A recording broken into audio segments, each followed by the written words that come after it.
On January 7, 2025, massive wildfires broke out all along Los Angeles, California, making for some of the worst fires in California history. Huge amounts of damage have already been done. 11 have already been confirmed dead, and there's so much more. And I got a lot of emails and questions about this to figure out what really happened and where the blame lies. So I thought I'd try to capture everything, lay out the foundation of how we got here, what to expect next, and where the blame actually should be, because there's a fair bit to go around. So let's see if we can't figure this out together. I'm Ricky, and this is Too Bit Da Vinci. To start, apologies if I sound weird. I've been super sick and trying to recover, and I want to get this video out. But let's start with how this happened. In the morning of January 7th, Nick Libinati was the first to report the Palisades Fires from his home in Pier de Morada Drive in Pacific Palisades on Tuesday morning. Like I mentioned, so far we have 11 confirmed deaths, and so far it's burned about 60 square miles, about 40,000 acres. And to put that in perspective, it's about 28,000 football fields. Now, so far, more than 12,000 structures have been burned, including thousands of homes and businesses. Now, private firms, insurance adjusters have put the cost so far in damages between $50 and $150 billion.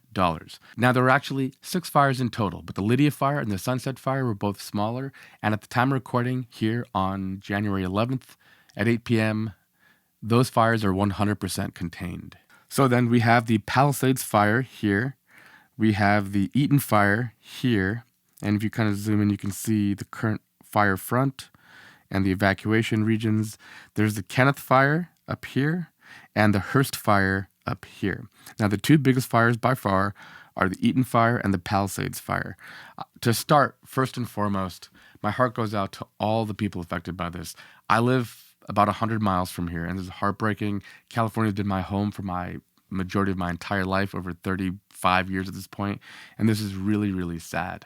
So first and foremost, please keep an eye on the news, monitor all those evacuation warnings, and take foot. I know losing your home is horrible. We'll get to that here shortly, but loss of life is what we want to keep to a minimum. 11. It could have been much worse than that. Obviously, evacuations have helped. So stay safe and listen to the instructions coming from authorities. Also, really quickly, we don't actually know what caused the fire. The normal culprits are accidents or arson or lightning strikes or electrical service utilities.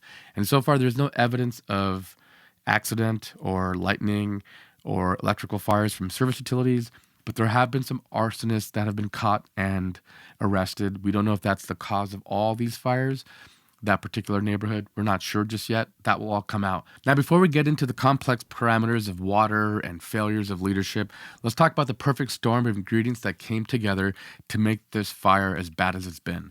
The first is drought. The LAX weather monitor stations, typically the last 3 months of the year, measure about 3.5 inches of rainfall. This is the winter. This is when we get our rains.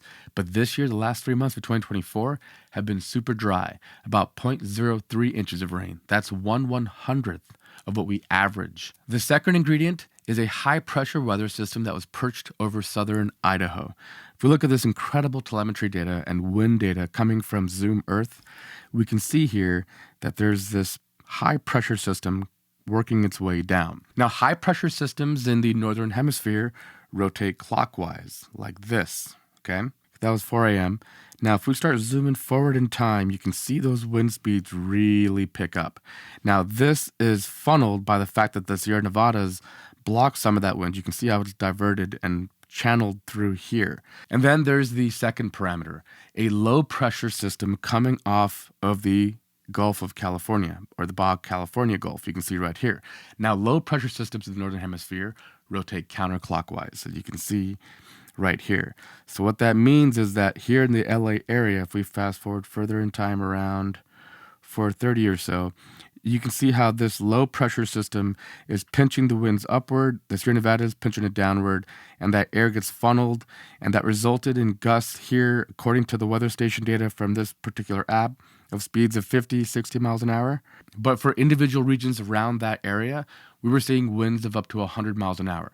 Now, fire and wind are a deadly combination because winds just feed oxygen, which is the fuel that fires need. Now, these sorts of weather patterns by themselves, individually, aren't particularly uncommon, but when it comes together, causing 100-mile-an-hour winds in LA, that is really uncommon. I've lived in Southern California for the last 15, 18 years. I've never seen wind speeds that high. And the bad news is that these winds and this whole weather pattern is just beginning. Most reports, meteorologists claim that the wind speeds will remain high through the weekend and all the way through Wednesday. So there's going to be increased fuel for this fire for at least the next couple of days. Next, let's talk about some of the flight operations being carried out to try to suppress this fire. This is the CL-415 firefighting plane, aka the Super Scooper, and this legend of a bird flies right along, skimming along the ocean, picking up water to go and drop up to 1,500 gallons at a time on active fire locations. Now, one of the really cool parts about this story is that countries like Canada and even Mexico have been sending aid. Canada sent 2 of these planes to help with our firefighting efforts, and Mexico has sent dozens and dozens of firefighting personnel to help with us on the ground. I love that camaraderie, that teamwork, banding together is a really positive story. But as quickly as there's good news, there's bad news. Because in the early hours of operations, people were flying drones, and this happened. One of these personal drones crashed into the wing, rupturing it, causing the aircraft to be grounded. As you can see here, probably around here on the plane. But we didn't just lose one plane. We had to ground all flight operations for some period of time to figure out what was going on, because it's hard to tell. You don't want to keep losing other aircraft, right? And this is infuriating. In those early hours, if we had extra flight support to be able to drop 1,500 gallons of water at a time, we might have been in better shape, right? Because as that fire grows, it gets harder and harder to contain.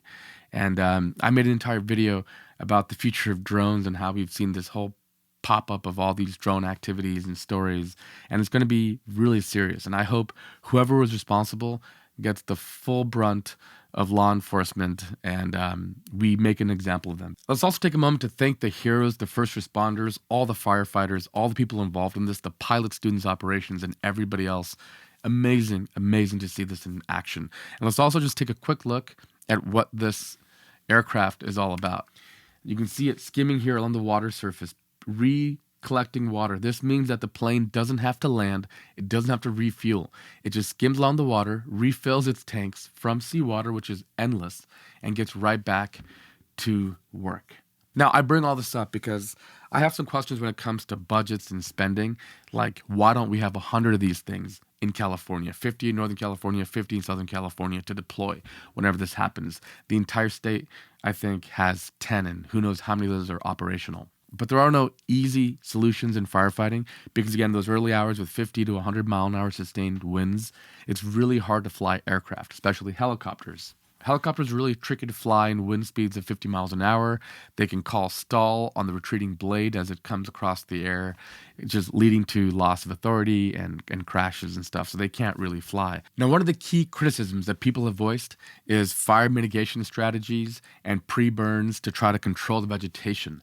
Now, California is a massive state with all kinds of topology. We have forests, we have some of the oldest trees in the world, we have lowland areas, deserts, and everything else. But the Pacific Palisades are covered in chaparral vegetation. It's just a thin shrub and brush. These are not forests. If you try to do a controlled burn around here, it's hard to say where it would stop. It might just spread all the way and just completely destroy everything. Now, I'm not an expert in fire prevention. If you are, leave us a comment. I'll pin that. I'll share the information in it.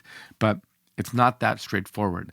Typically, controlled burns are really effective in forests. As you can see here, here's a little graph showing what happens if you untreat and the end result, and what happens if you do thin only, if you do a reactionary burn, and a thin and RX burn. So you can see how much more of the trees you can preserve. But again, we weren't talking about forest. There was no thin or dead shrub and growth that you could burn to keep the trees, because the trees take much longer to catch fire than vegetation and smaller brush, right? Just surface area. But California does do controlled burns. For example, just really quick look, there's one happening right now, the Viejas prescribed burn. Now for the heart of the controversy. The firefighters ran out of water. After battling the flames for about 15 hours, LA's fire hydrants ran dry. Now they have 3 1 million gallon reserve tanks up high with just gravity feed for pressure to power their hydrants. And that ran out after about 15 hours. Now, 3 million gallons of water is actually not that much. But here's the problem. This is the Santa Ynez Reservoir right here, okay? This holds 117 million gallons. That means that this could have refilled those three 1 million gallon tanks over 30 times. And guess what? This was out of operation. And this reservoir has been empty since February 2024, nearly a year. Why? Because of a tear in the floating cover, which allowed in debris and bird droppings and let it into the water supply. Now, this was a minor repair. The Department of Water and Power drained the reservoir and put out bids, and in April was looking for a cost around $89,000. When it finally signed off to get the repairs done, it cost $130,000, and it happened in November, almost 7 months later. Now, it's not clear how the repairs are going, but the reservoir is scheduled to reopen in February, weeks after this happened. That should drive you insane. Over a covering. $89,000 to $130,000 is nothing. I'm going to bring up money a lot in this episode because California is unique in the world when it comes to money in many and all ways. So keep these numbers in your head. Around $130,000 to repair this lining cover on this reservoir. Now, California Governor Gavin Newsom called for an investigation to loss of water pressure and the reservoir's lack of availability, but we'll come back to him in a minute. If you're not already mad enough, think about this. This reservoir was about 1 mile from where the fire started. That's it. That's what we're talking about. Now, there's two things to this. If there's fires and they turn off power, was there emergency backup power to pump water back into those highly elevated water tanks? If not, then they would have been stuck anyway. That's poor urban design. But having that reservoir empty is downright a failure of our leadership. There's just no getting around it. For 7 months they had to repair a liner. Couldn't imagine if you had the willpower, you can get it done in 30 days. Now, in the interest of full disclosure, there's one more thing to remember about this. That reservoir sits at 750 feet, okay? But where the fire was first reported was at around 1,200 feet, and where the tanks were was even higher at 1,500 feet. This means that we would need mechanical pumps and electricity to get that water up. Again, nothing you can't engineer. It's not rocket science. It's something you could do, but it's hard to know if that capacity was there, especially with how quickly we were draining the reservoir. But again, this could be designed, right? We could build these pumps to withstand that level of demand and pump fast enough to refill those reservoirs to keep water pressure continuously. In the event of all emergencies, everything is heightened to the maximum, right? You don't need any emergency systems until you do, and when you do, you need all of it. The average water demand is around 1,100 gallons per minute, but the firefighters were pulling around 3,300 gallons per minute, 3 to 4 times the normal demand. And that's why it was depleted in just 15 hours. So again, there's two parts to the story. The failure of the infrastructure already in place, that is on leadership and the maintainers of our cities. And number two is, were these systems built sufficiently? That's more of an engineering challenge where you need great leadership to be able to have good requirements and enforce them. So how this Palisades water system works is that water is fed up continuously, pumped up to those 3 1 million gallon storage tanks. That's done continuously. It then flows down to the Palisades, generating pressure by gravity.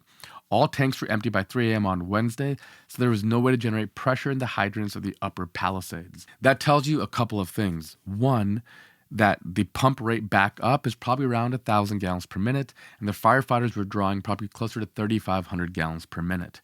That means that eventually they would run out. But if I was a city planner, I would have backup systems, backup pumps that normally don't operate with a backup energy generation station. So if the power goes out or anything else, you could still pump extra water. If you could pump the same rate you're discharging, you could fight the fire indefinitely, 40 more times, right? 40 times 15 hours. An insane change in the preparedness that we would have. But we'll save that for the end when we talk about what we have to learn from this. So after 15 hours, due to poor planning and preparation, the firefighters on the ground have no water pressure in the hydrants. Now our only weapon in the fight is aircraft. As we've mentioned, there are some aircraft that will load fresh water and dump it onto the active fire area. Other planes, the super scoopers that go to the ocean, get salt water wherever it's available. California has no end of that, to dump it again on the active site. But if you've ever seen this is actually fire retardant.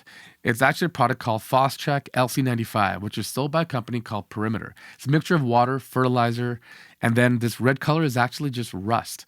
What's amazing about this is it contains two types of salts, diammonium phosphate and ammonium polyphosphate. Looking at this thing, that is a DC-10, and that is not something they teach you in civil aviation school. That pilot flew over the ridge line in a DC-10, a old and decommissioned aircraft, which actually is still used by like FedEx and things for freight.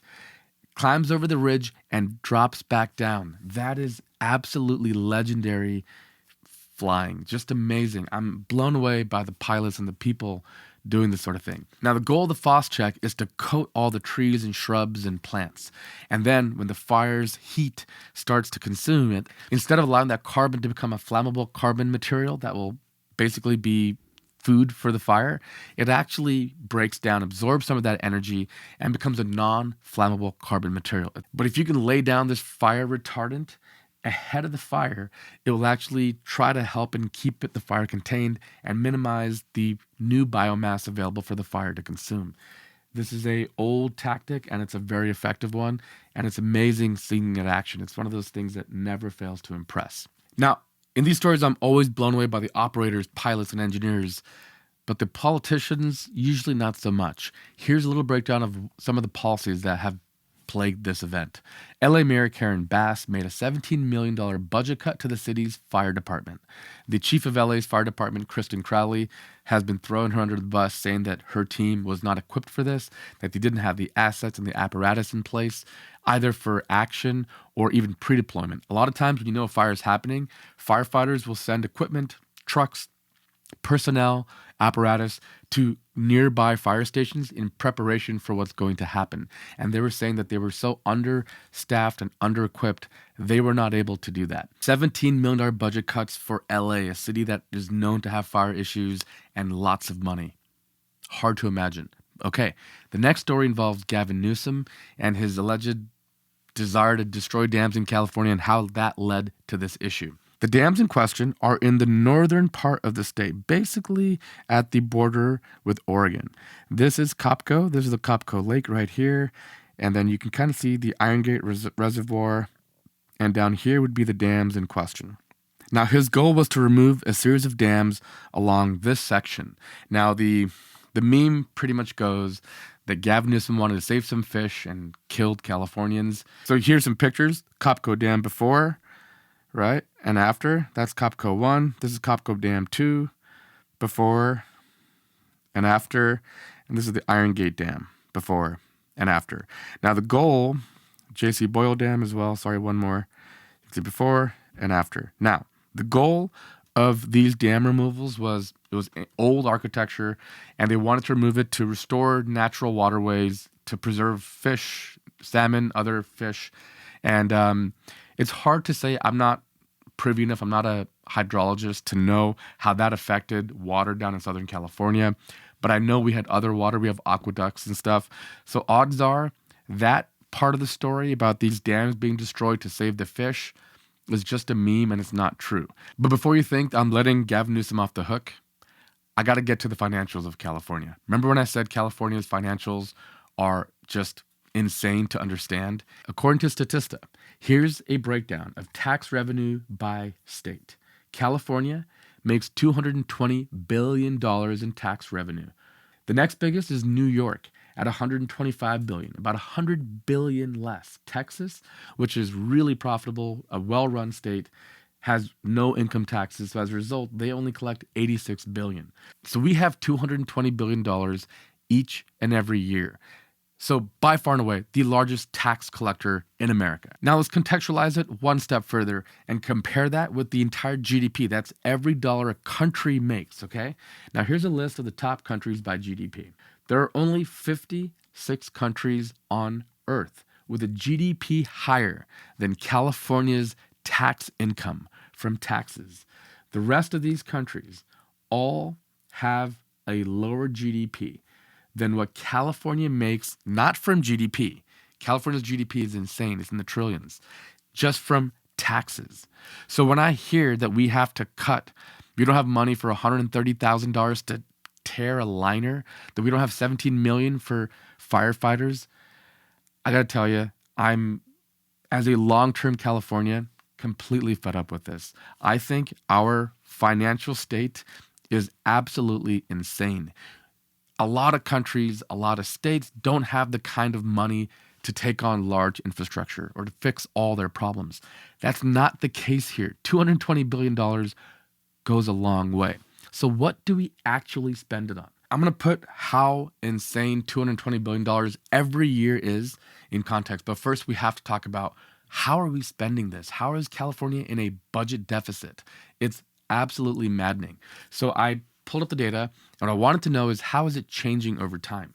So over here is the 2017, 2018 numbers, and over here is last year's numbers, okay? And I wanted to just show the difference in growth. So if we look over here, the largest growth sector is a bucket of money called health and human services. The second largest is K through 12 education. Let's talk about K through 12 education first. You might be thinking California is the biggest state in the union. That is true. We are the biggest state in the union, but maybe not for long. Here's a look at enrollment numbers for K through 12. We hit our peak of over 6.3 million students back in 2004, and we have been on a decline ever since. And the latest numbers I could find is about 5.8 million, okay?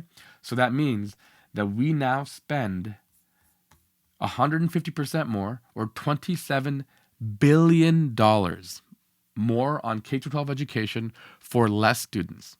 And by no report I've ever seen does California somehow get a miraculous grade of some of the greatest schools in the nation. It's not the case at all.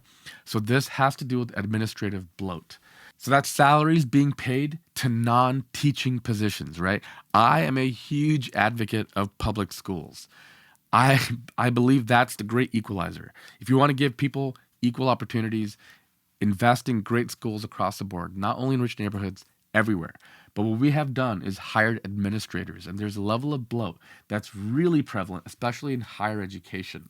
The number of positions, the number of non-teaching positions has gotten completely out of control, and we have to fix that. We cannot spend that much money per student, which is way more than any of the really great countries spend for these kinds of outcomes. I think that's something that has to be better. But as if the general fund wasn't enough, we have special funds, we get bonds, we can't even stick to our original budgets, and as a result, this is why we run in deficits. But this amount of money for health and human services is probably the spending that everyone gives California a hard time over.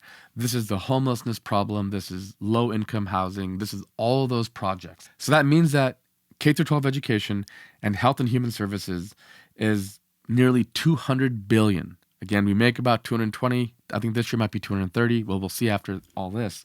But that's a huge amount of our spending. Now, before I get into how the health and human services is performing, here's a general call to reason.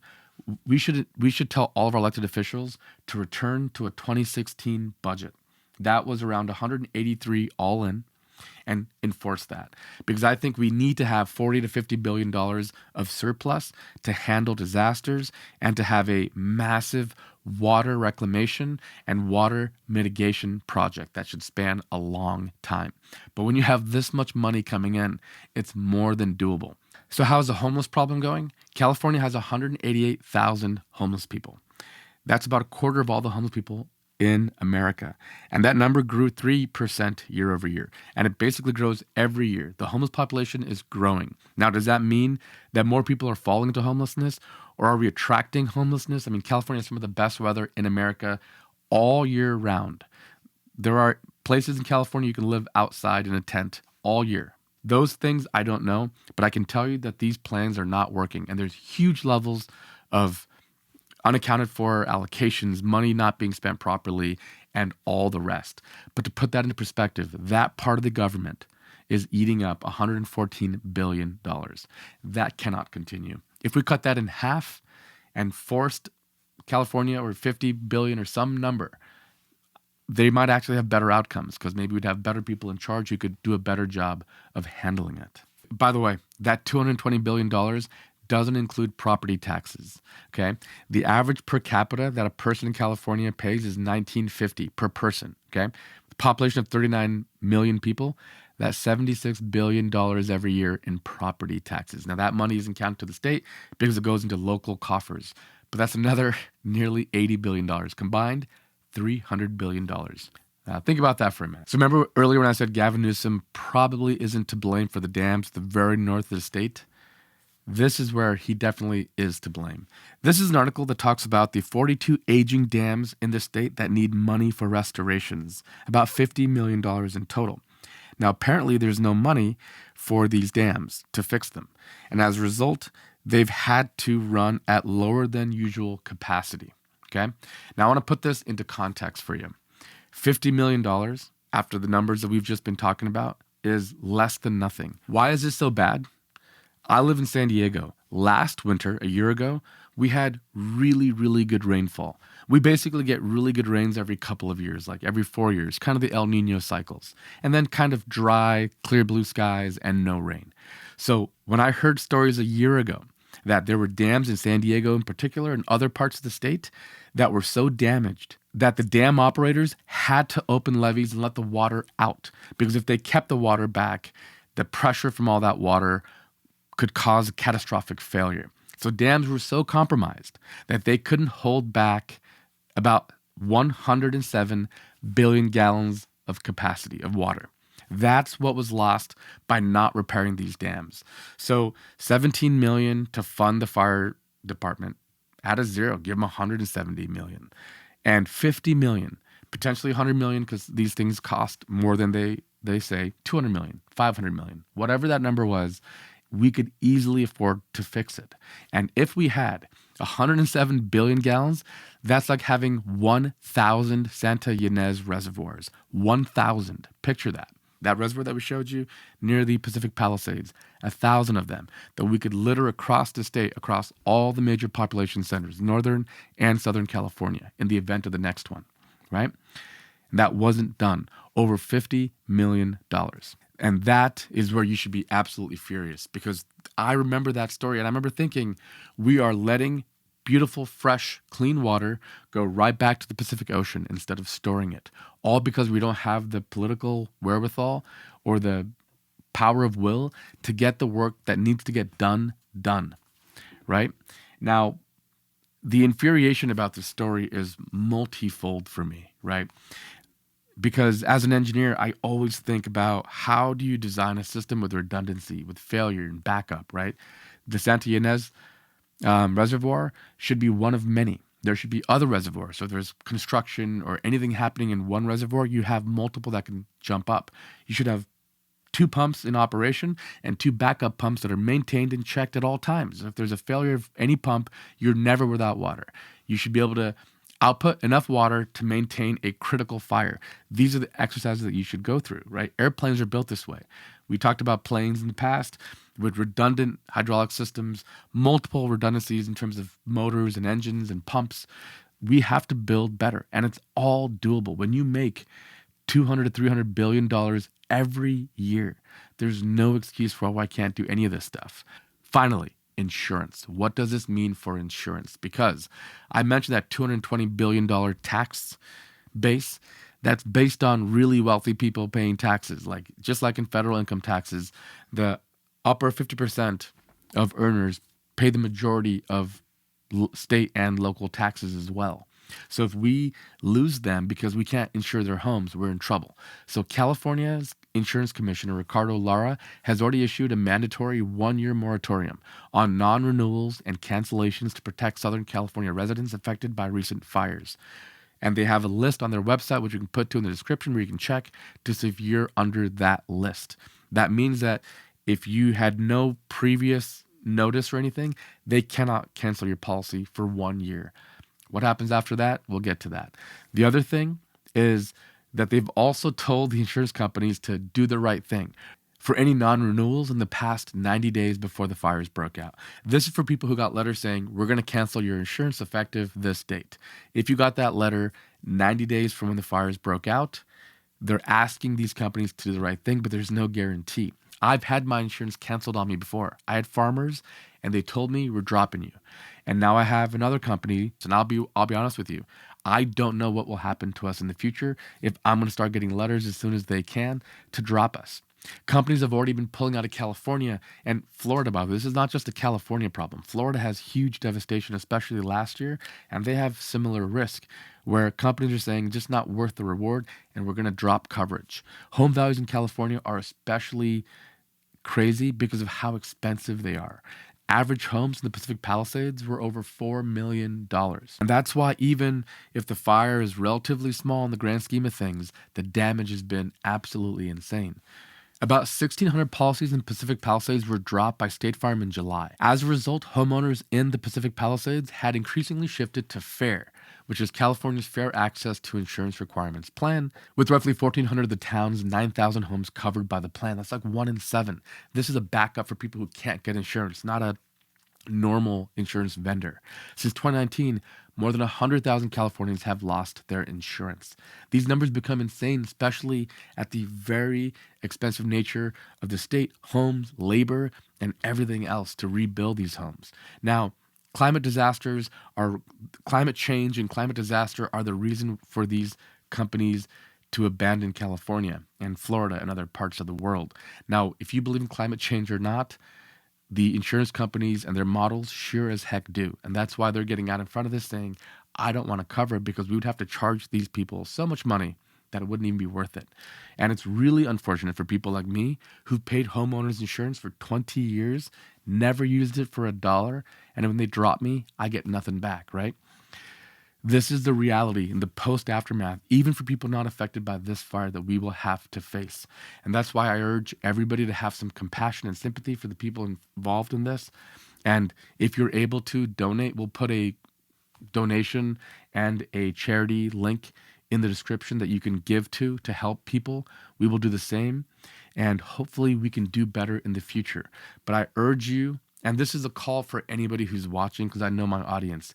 If you're an engineer, a hydrologist, you work in water or large waterworks, you're an accountant, you have any kind of high technical engineer, scientist background, I urge you to run for political office, because currently politicians are social workers, lawyers, and politicians, and they are just not equipped to solve the big problems.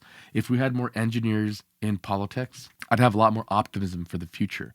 I'm not quite there yet. I still have a big mortgage to pay off, but maybe in 10 years. So if you're close to that point in your life and you have civil service in you, it'd be an amazing way to help your country, your state, and so much more, because we need smarter people with industry knowledge running things. We can't keep doing things the same way, and we need drastic changes. But the good news is, with how much money California makes, it's possible. Unless we screw this whole thing up, drive all the high earners out of here, and drop that tax base, then we're all screwed. There's no way we can recover. My optimism and my hope only exist if we can fix this problem. But you've heard of people leaving California. Largely now, it's lower income people who just can't afford to buy a house. But when we start losing the really rich people with their $10 million homes and their huge property tax bills and state taxes, when we lose that, we won't even have the resources to dig ourselves out of this, all while running deficits. It's unacceptable. And if you have any ideas for what we can do in terms of the citizenry, write to me, leave me a comment, I'll see what I can do. But we have to demand better, because I think we have to. There's so much that we need to fix in California, and it's doable, and it's worth it. It's a state that I love, and I'm not giving hope. All right, that's a quick look. Thank you guys so much. We'll catch you next week.